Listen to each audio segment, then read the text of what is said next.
My sister stole the money for our mom's surgery. She can wait. I need it now. She flew to Dubai. But soon, karma hit hard. You know when people say, you can't trust anyone, not even family. Yeah, I used to think that was just some overly dramatic internet wisdom. Something bitter people said when they had a falling out over something petty. I don't think that anymore. Because I learned it the hard way. For years, I had been saving every extra cent I could. Not for a fancy car. Not for a dream vacation. Not even for a place of my own. I was saving it for my mom. She had stage 3 kidney disease. At first, it wasn't so bad. She managed it with medications, a strict diet, and regular doctor visits. But kidney disease doesn't just go away, it only gets worse. Slowly, cruelly. Her energy levels dropped. She got sick more often. Simple things, like walking up the stairs, left her exhausted. The doctors warned us that without a transplant, she'd end up on dialysis, possibly for the rest of her life. A transplant wasn't just a good option. It was her only option. But here's the thing. Getting a kidney transplant isn't like ordering a new phone. It's a nightmare of paperwork, compatibility testing, and waiting lists that stretch on for years. And even when you find a match, it doesn't end there. There's the surgery itself, the post-op care, the anti-rejection meds. Everything costs money. Insurance only covered part of it. The rest? That was on us. So, I did what I had to do. I worked extra hours. I skipped outings with friends. I cooked at home instead of ordering takeout, no matter how exhausted I was. I didn't upgrade my phone when everyone else did. I cut out every unnecessary expense in my life. I had to. Because this wasn't about luxury, it was about keeping my mom alive. And after years of sacrifice, I finally had enough. Enough to give my mom a real chance. The money was sitting safely in a separate bank account, one that only I had access to. Or so I thought. Because a few weeks before the payment was due, I logged into my account like I had done 100 times before. Just a routine check. Just to make sure everything was still there. Only this time, the numbers on the screen weren't what I expected. The balance? 0. My heart stopped. My brain couldn't process it. I stared at the screen, refreshing it over and over like that would magically bring the money back. But it didn't. It was gone. Every last cent. At first, I thought it had to be some kind of mistake. Maybe a banking error? Maybe I got hacked? And then it hit me. The only person who knew I had been saving this money. The only person who had ever asked me, "Hey, when's mom's surgery?" My sister, Lily. I didn't want to believe it. I really didn't. But deep down I knew. Denial is a funny thing. Even when the truth is right in front of you, your brain tries to fight it. I sat there, staring at my empty bank account, and 1,000 thoughts ran through my head. Maybe the hospital already withdrew the funds early? No, that didn't make sense. Maybe it was some kind of glitch? Unlikely, but possible. Maybe I accidentally transferred it somewhere else. Nope. There were clear transactions. The money had been moved. And then I saw the name. Lily. A lump formed in my throat. My hands shook as I scrolled through the transaction history. The timestamps were all there. Bit by bit, the money had been funneled out of my account over the past few weeks. Thousands at a time. Straight into hers. I felt sick. My own sister. The same person who had watched me work my ass off for years. The same person who had heard me stress about medical bills. The same person who knew exactly what this money was for. I grabbed my phone and called her. No answer. I called again. Straight to voicemail. I clenched my jaw and tried to breathe. Maybe it wasn't what it looked like. Maybe she moved the money for some emergency. Maybe she was going to tell me. Maybe. My phone buzzed with a message from my friend Mia. "Dude, have you seen Lily's Insta story?" No, I hadn't. But I was about to. I opened Instagram and clicked on Lily's profile. And my stomach dropped. Because there she was. Dubai. Lily. Lounging by an infinity pool, sunglasses on, cocktail in hand, living her best life. My mother's life-saving surgery. It was paying for her luxury vacation. I scrolled in stunned silence.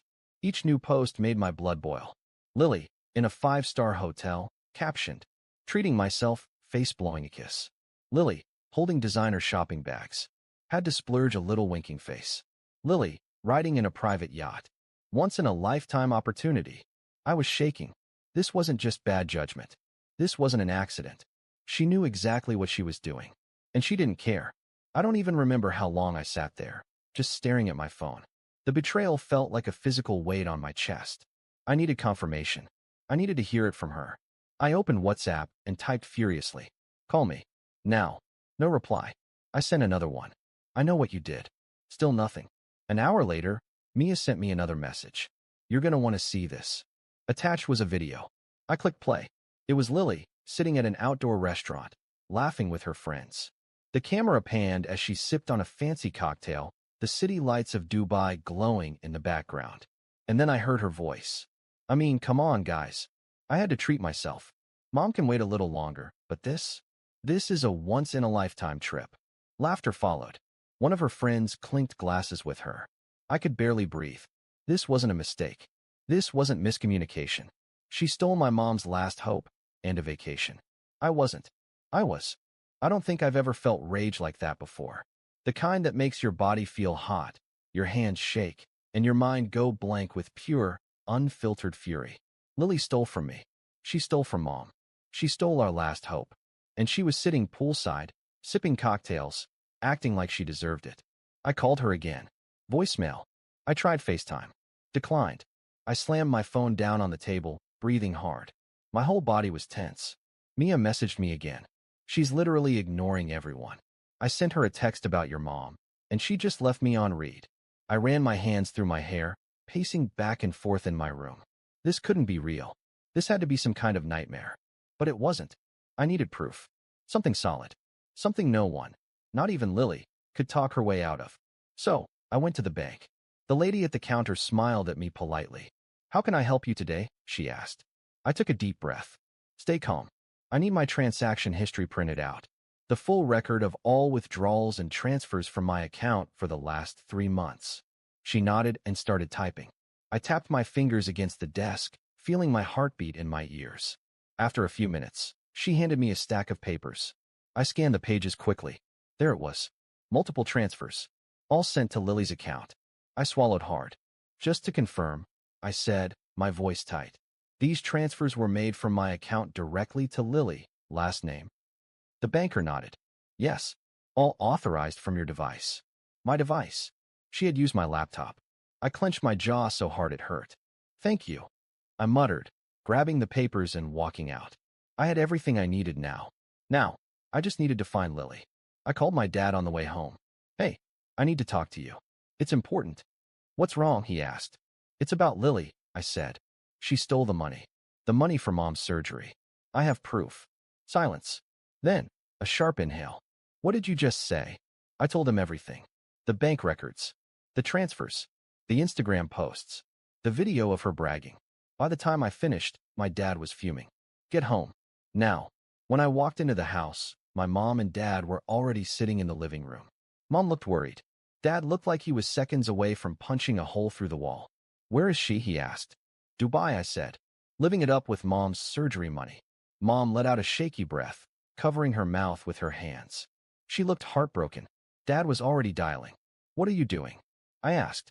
Calling her, he snapped. And she better answer. He put the phone on speaker. Ring. Hello.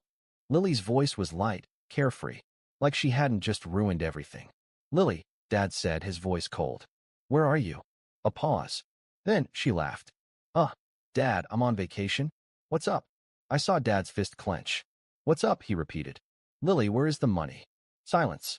Then she sighed dramatically. Okay, look, I was going to tell you guys, but honestly, I don't get why everyone is freaking out. Mom can wait a little bit, right? I mean, what's a few more months? This was a once-in-a-lifetime opportunity, and are you out of your mind? Dad exploded. Your mother doesn't have a few more months, Lily.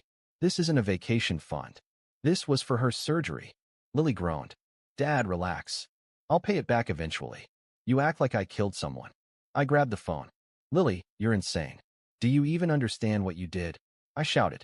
Oh my God, you're so dramatic, she said. I just borrowed it. I'll figure something out. Chill. Borrowed. I nearly threw the phone. You didn't even ask me. You stole it. Ugh. I don't have time for this, she said. We'll talk when I get back. And then she hung up.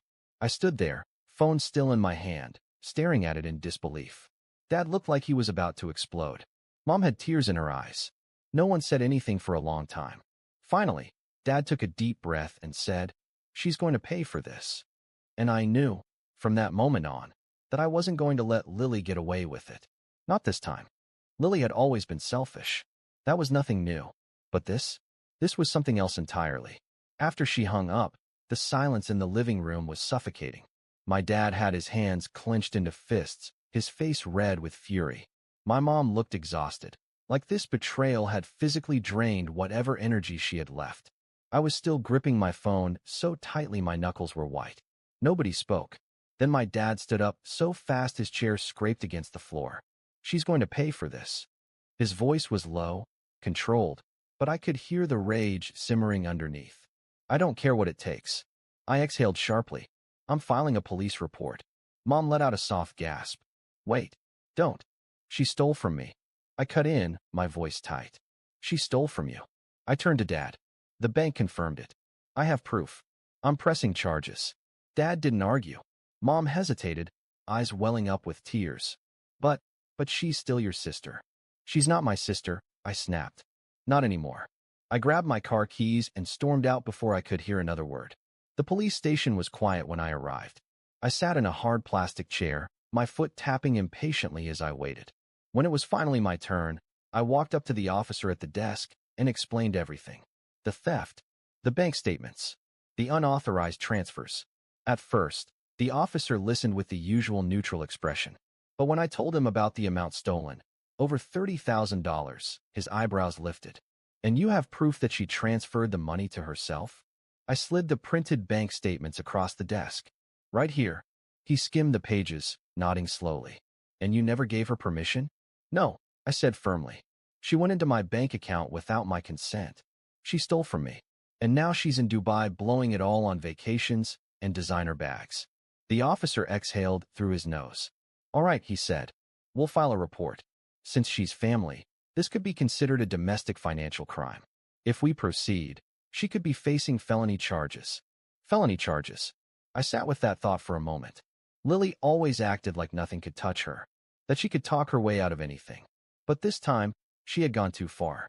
And there was no talking her way out of this. The officer gave me some paperwork and told me to wait for a case officer to contact me. I left the station feeling lighter than I had in days. When I got home, Mom was sitting on the couch, scrolling through her phone. She looked up at me, hesitant. You should see this. She turned the screen toward me. It was Lily's latest Instagram post. A picture of her lounging on a beach chair, drink in hand. The caption? Nothing but good vibes sparkles. My blood boiled. But that wasn't the worst part. Mom hesitated before clicking on something else. A video. It was a recording. Lily, sitting at dinner with friends, laughing. And then I heard it. I mean, come on, guys. I had to treat myself. Mom can wait a little longer, but this is a once-in-a-lifetime trip. Laughter. Clinking glasses. I couldn't breathe. I looked up at Mom. She looked just as devastated as I felt. Then Dad walked in. I just called her. I raised an eyebrow. And she's acting like it's no big deal, he said, voice tight. She said, it's just money, Dad. I'll pay it back eventually. I ran a hand over my face. She doesn't care. No, he said bitterly. She doesn't. He exhaled sharply. Your aunt wants to have a family dinner when Lily gets back. To talk things out. I scoffed. Oh, great. So everyone can tell me how harsh I'm being. Dad sighed. I don't expect anything from this. But I want to hear what she has to say. Face to face. I clenched my jaw. Fine. But don't expect me to be nice. Lily came back a few days later. She walked through the door like nothing had happened. Sunglasses on, bags in her hands, acting like she hadn't just committed financial homicide. Dad stood with his arms crossed. Mom sat on the couch, avoiding eye contact. I stood by the kitchen, arms folded. Lily set her bags down, stretching. Ugh, the flight was so long. She pulled off her sunglasses, grinning. But oh my God, you guys should have seen the views. I swear, Dubai is like another world. Nobody said anything. She blinked. What? Dad cleared his throat. Sit. She frowned but sat down. Okay, what's with the serious faces? Mom was the first to speak. Lily, she said, voice trembling. Why? Lily groaned. Are we really still talking about this? I saw Dad's hands clench into fists. I stepped forward. Yeah, we are, I said. Because you stole Mom's surgery money to go on a vacation. And now you're acting like it's not a big deal. Lily rolled her eyes. Oh my God, I borrowed it. You're acting like I robbed a bank. I laughed dryly. Oh, I'm sorry. Is stealing thousands of dollars not robbing in your book? She huffed. I was going to pay it back. With what money? I snapped. You have no job, no savings, no way to replace it. You blew it all. Lily pouted. You're being so dramatic. Dad slammed his hand on the table. Enough. His voice was sharp, furious. You took money that wasn't yours, that your brother worked years to save, money that could have saved your mother's life, and you wasted it on luxury hotels and shopping sprees. Lily crossed her arms. I deserved that trip. I couldn't believe what I was hearing. Are you even listening to yourself? I said, my voice rising. Mom's sick. She needed that surgery. And you just threw it away because you wanted a vacation. Lily rolled her eyes again. Mom's fine. She can wait. Mom gasped softly, looking away. Dad's face darkened. I exhaled through my nose, trying to control my shaking hands. You know what? I said finally. You don't deserve to be in this house. Lily scoffed. Oh, please. I stepped closer. You're a thief, Lily. My voice was low, cold. And I hope you're ready to deal with the consequences. She tilted her head. What does that mean? I smirked. Oh, you'll see. And that was the moment Lily realized. She wasn't getting away with this. Lily thought she could brush this off. She thought, like always, she could charm her way out of it, play the victim, spin some story about how I was overreacting and it was just money. She was about to learn just how wrong she was. The first hit came fast. Dad wasn't bluffing when he said she'd pay for it. He forced her to sell off everything she bought. Her designer bags, her expensive clothes, even the jewelry she had flaunted all over Instagram. It barely made a dent in what she owed, but watching her sulk as she handed over her precious luxury items? Priceless. The second hit. The family dinner. I hadn't even planned to go, but Mia convinced me. Trust me, she had said. You're going to want to hear this. I walked in late. The second I stepped inside, I could feel the tension in the air. Some of the family looked uncomfortable. Others, furious. Lily sat at the center of it all, arms crossed, looking like a bratty child who got grounded. I don't know why everyone's attacking me, she whined. It's not like I killed anyone. Dad slammed his hand on the table. You stole from your own family, Lily. Lily scoffed. I was going to pay it back. With what money? I snapped. Your non-existent job? Silence. She opened her mouth, but before she could make another excuse, Mia pulled out her phone and hit play. It was the recording. Lily's voice filled the room. Mom can wait a little longer, but this is a once-in-a-lifetime trip. Everyone heard it. The laughter, the clinking glasses. Lily's face drained of color. Someone muttered, Jesus Christ. Her aunt, the only person still defending her, went dead silent. Then, the final blow. Her boss. Turns out, someone had sent him the recording too. And surprise, surprise, he didn't want a thief working for him. She was fired the next day. Her boyfriend? Gone. Her friends? Gone. Her bank account? Empty. And for the first time in her life, Lily realized. She had nothing left. Lily had always been the kind of person who thought she was untouchable. No matter what she did, lying, manipulating, screwing people over, she always found a way to slither out of the mess she created. Not this time. After the family dinner, she tried to save face. She went online, posting whiny, dramatic updates about how she was being attacked and betrayed by her own family. She painted herself as the victim, claiming I had twisted the story and that she had no choice but to take the money. Nobody bought it. Her friends, the ones she thought would rally behind her, they distanced themselves fast. Nobody wanted to be associated with someone who stole from their own sick mother. Her boyfriend dumped her, blocking her on everything. Her boss let her go, citing unethical behavior. She had no job, no income, and no way to pay back what she stole. And then came the police. I had followed through with my report. A case was opened, and while it wasn't an instant arrest situation, the fact that she had fraudulently accessed my account meant she was in serious legal trouble. That's when she finally broke. She came to my house one evening, pounding on the door. When I opened it, she looked wrecked. No makeup, hair a mess, eyes red like she had been crying for hours. You happy now? She spat, voice hoarse. You ruined my life. I folded my arms. No, you ruined your life. I just didn't cover for you this time. She let out a bitter laugh. I have nothing. No money. No job. No one will even talk to me. And for what? Over some stupid money. That made me snap. Stupid money? I stepped forward. That money was supposed to save Mom's life, Lily. And you blew it. You went on a damn shopping spree while she was here, sick, wondering if she'd even make it to surgery. She looked away. I didn't think it was that serious. I laughed coldly. Well, now you get to deal with this serious consequences. Her lip trembled. I just need help. I exhaled slowly, staring at her. The sister I grew up with? The one I used to trust? She wasn't there anymore. All that was left was someone who destroyed everything and expected someone else to clean it up. No, I said, stepping back. I'm done helping you. I shut the door in her face. A few months later, Mom's surgery finally happened. Not because of Lily, but because of crowdfunding. When people heard what happened, they came together. Strangers donated. We made it work. And Mom, she's recovering well. Lily, though, she left town, moved somewhere else to escape the shame, but every now and then, I hear about her. She still tells people I ruined her life. She still acts like she's the victim. But the difference now? Nobody believes her anymore.